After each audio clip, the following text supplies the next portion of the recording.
We all hope that things are resolved quickly. We all feel for people who have families and those who are impacted. So that's the most important point.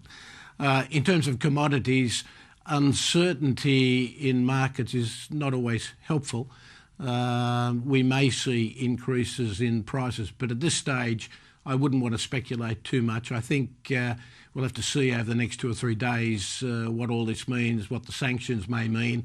So a bit too early to call, but again, in a market where supply is pretty well tough at the moment, this probably won't help the supply situation, which means probable upward pressure, but let's wait and see. Yeah, I mean, it is very difficult to forecast what happens from here on in, but I know import-export restrictions is something that's been discussed, as has cutting Russia off from the SWIFT payment system. Given that you compete in some commodities with Russian suppliers, again, could you speculate for a moment on what you think that might mean for global prices?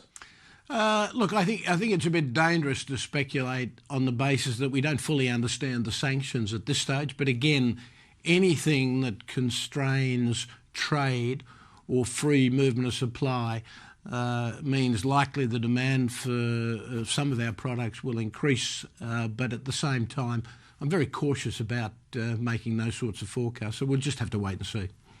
Mark, is there any track record here from what we've seen in the past around some of these various areas of the commodities complex that you operate that you could actually look at where you see the instant increase in spot prices, but also whether customers are calling you already to try and shore up supply?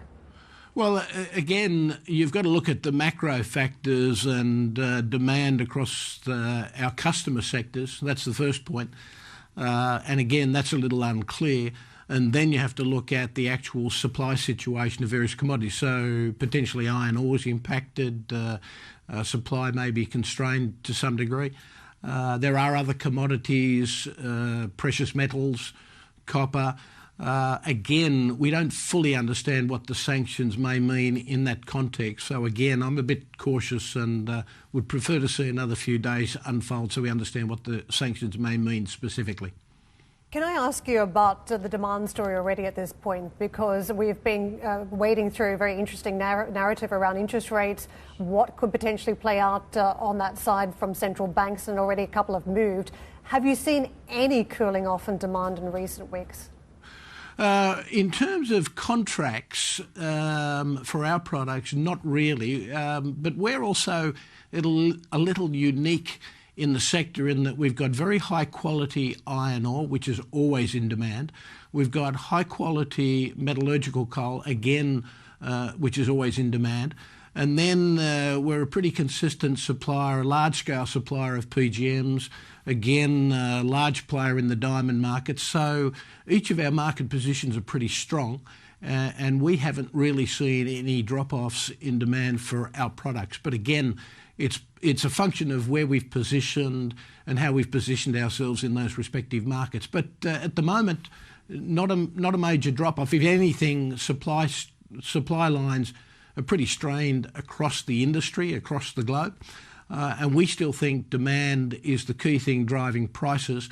This change in the events in Europe makes that a little more complex, but it doesn't help supply lines. So when the dust settles, we'll take another look and see what we can work out from the latest moves. But yeah, the world is becoming a little more complex.